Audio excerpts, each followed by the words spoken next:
The Square Ball Podcast.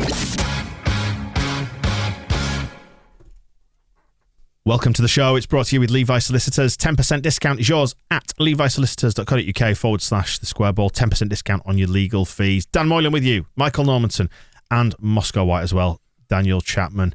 Where if you are a TSB Plus member, you can catch Propaganda Extra. Propaganda has been out this week as well, post Wolves. Some bonus bits on there for members, so do check that out. thesquareball.net/plus. Busy week then, first week of the season. Michael's back from your holidays. Lovely to have you back. Did you have a nice time? Don't care. Okay, fine. Yes, I had a lovely time without you. How was Brian Montenegro?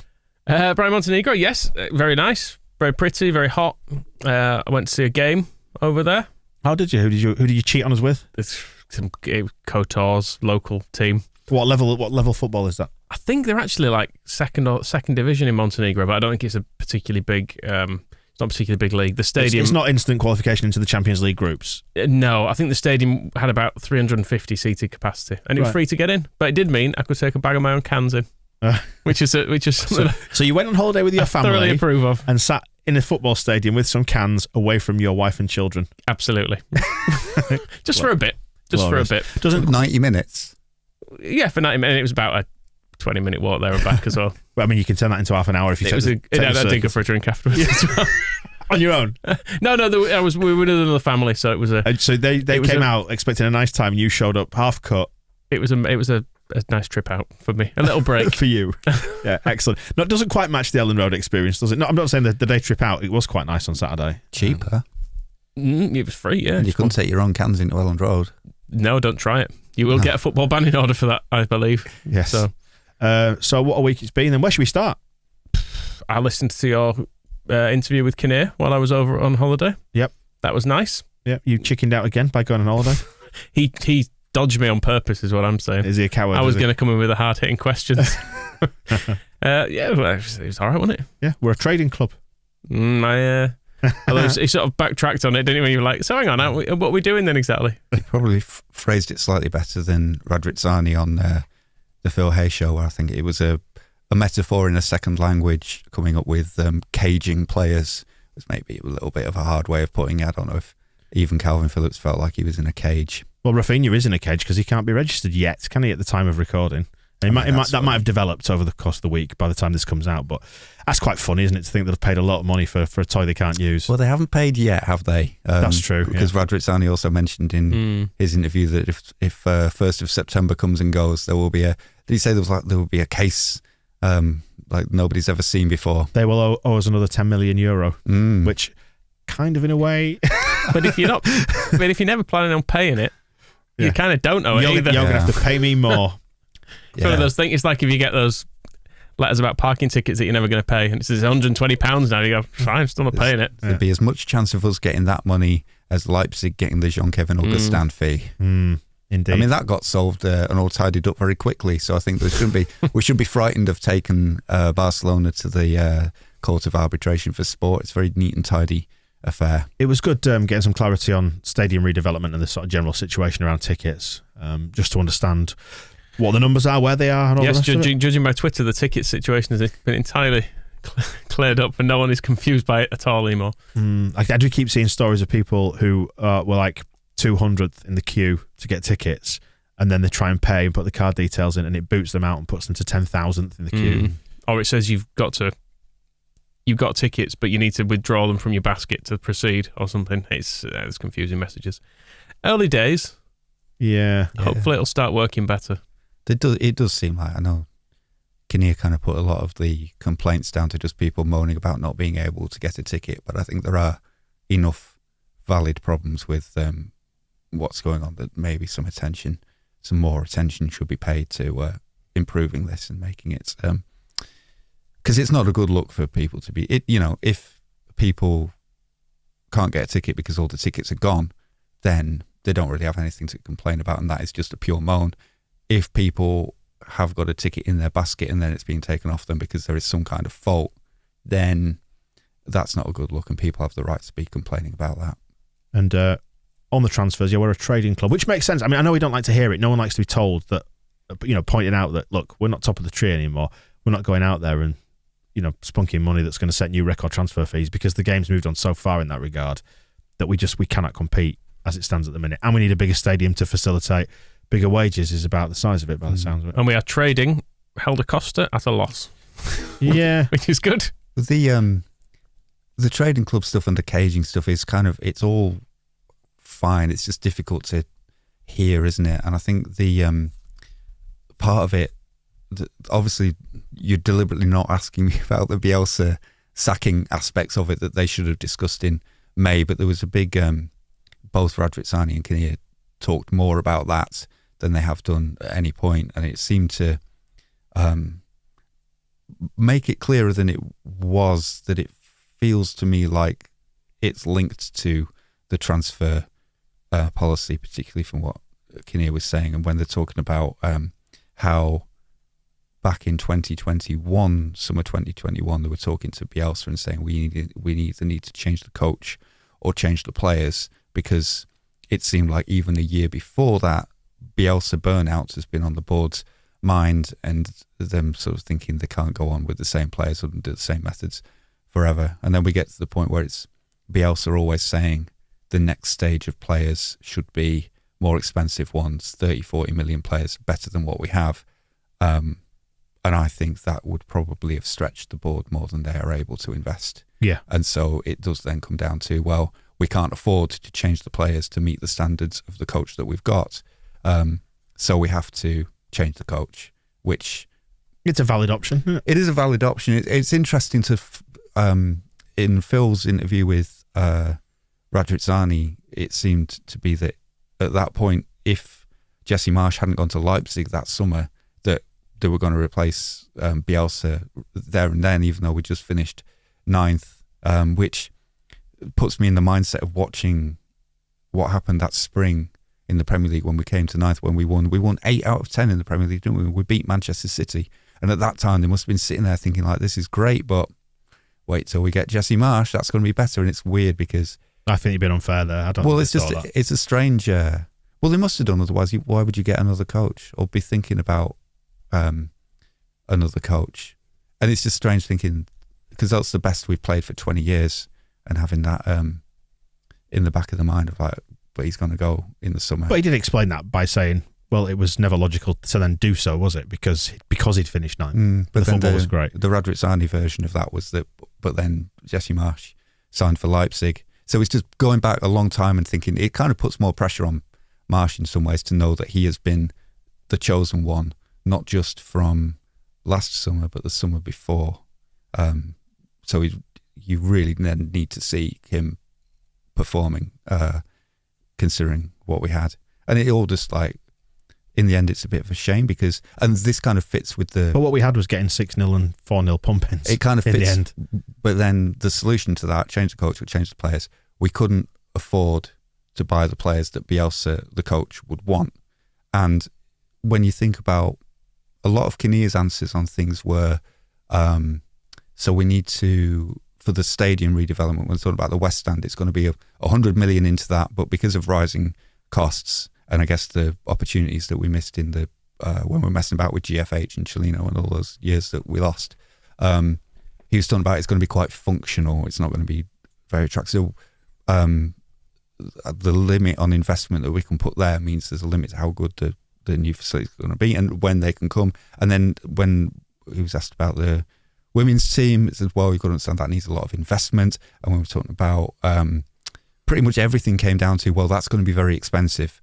And I actually like that the football club is trying to build itself sustainably from within, and that's why I only regard it as a shame that we won't get to see what Bielsa could have done with the investment into the players that he would have thought were good enough. Because if you imagine who those players could have been, and what that could have been like, Bielsa with a budget would have been frightening. And I think it would just be a shame that maybe if we could get him back in 10 years when we have built that club that has got the massive West Stand, and we can just like say, you know what? People are going to be screaming at this saying, you've got to let it go. Well, they're the one. Well, then and this is the big criticism of it then, do these interviews in May.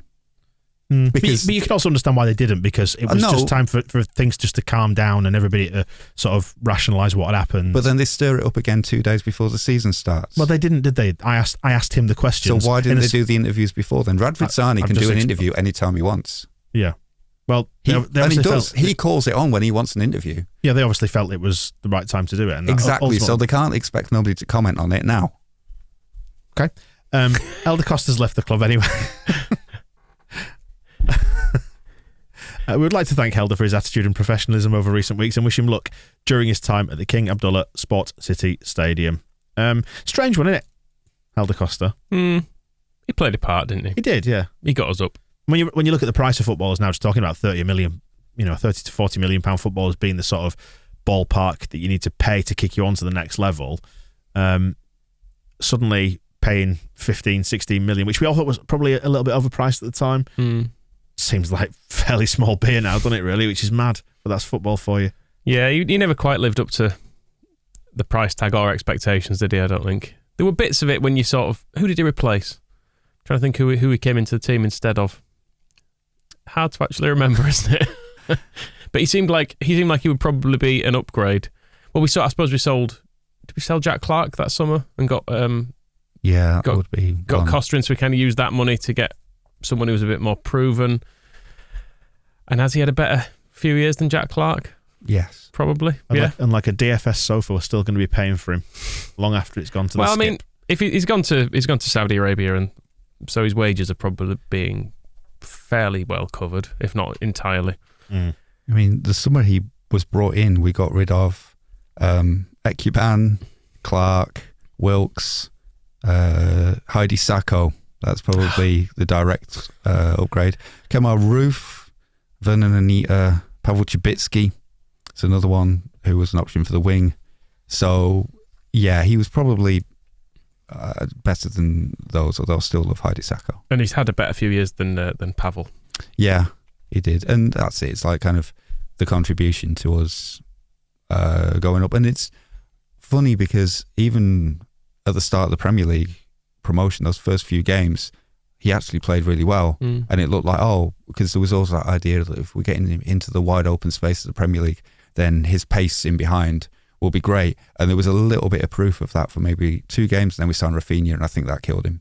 Yeah, I think having him replaced by Rafinha did change your opinion of him as well, because you all of a sudden went, he's loads worse.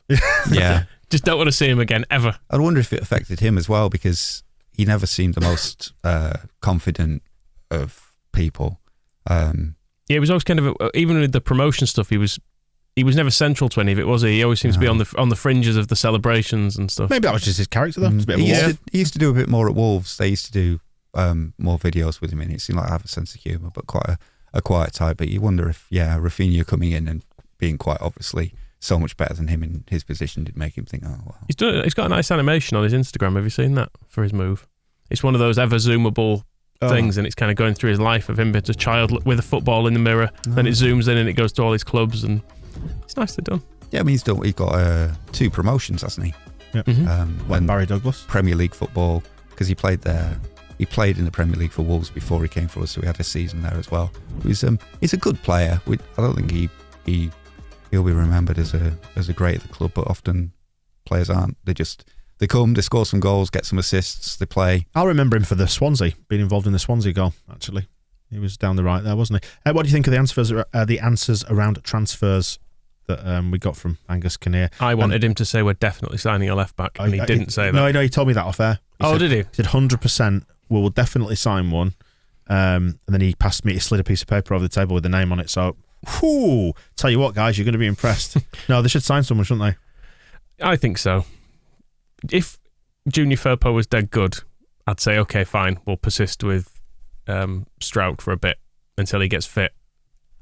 I have my concerns that when Firpo comes back, he'll still look like old Junior Firpo, and I would rather we had someone better than him. And his injury record doesn't hold up as well, and his COVID record, hopefully that's behind us this season, but he's never been able to put a sequence together, has he? So that, and you'd think, well, maybe that'll be the thing for this season. It's the target, isn't it? Can a fully fit Junior Firpo be the left back that we thought we were signing, and then it's weird. He didn't even look injured when he was doing the interview at the end of that Blackpool friendly, where it's like, last season was a disaster.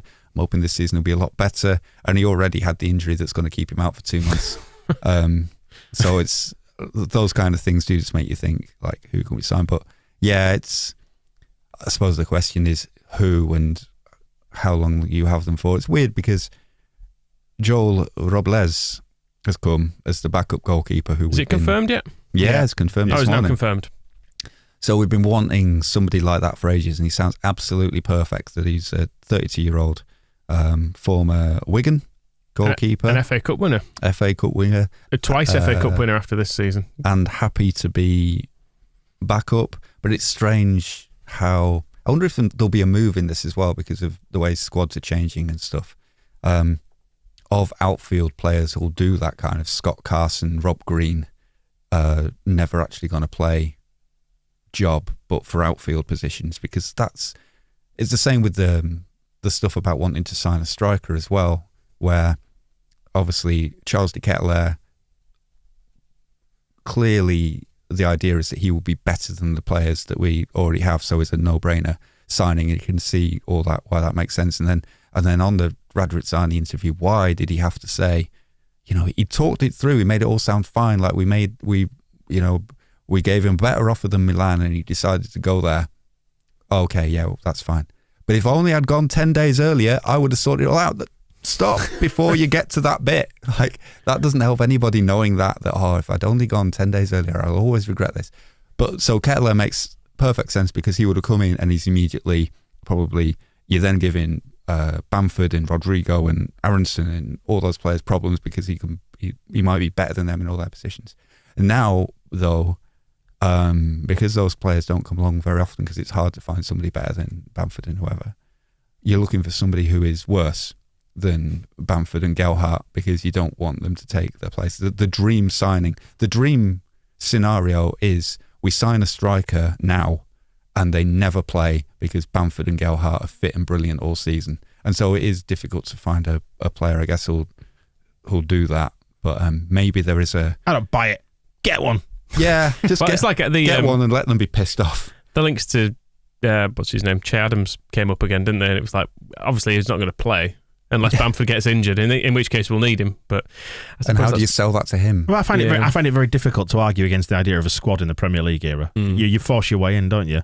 I suppose so, yeah. And there's a forward line that can rotate, and if you've got a bit of versatility about you might find yourself as one of a two up front. You might find yourself coming off the bench sometimes. Maybe you're playing behind in the number 10 sometimes. I don't know. See, Calvin Phillips is already paying the price of that, though, because that's what he thinks, is that he can go to Manchester City and he knows he'll start from the bench, but he thinks he can get into their first team. I guess the fact it's a smaller squad as well means he knows he'll be rotated in it at some points.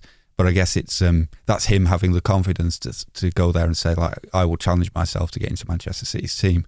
And I guess that's it as well, is trying to find a player who will have the confidence, who will look at Bamford and look at Gelhardt and go, yeah, they're rubbish.